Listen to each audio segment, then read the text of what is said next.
Welcome to our channel. If you want to Outlook set up automatic replies, follow these step-by-step instructions to ensure everything is properly managed and you achieve the best results.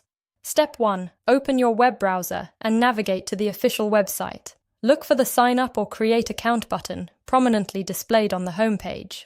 Step 2. Click on the registration button and you'll be directed to the account creation page where you'll enter your personal information.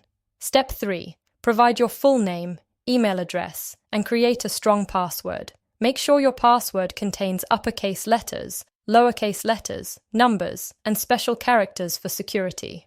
Step 4.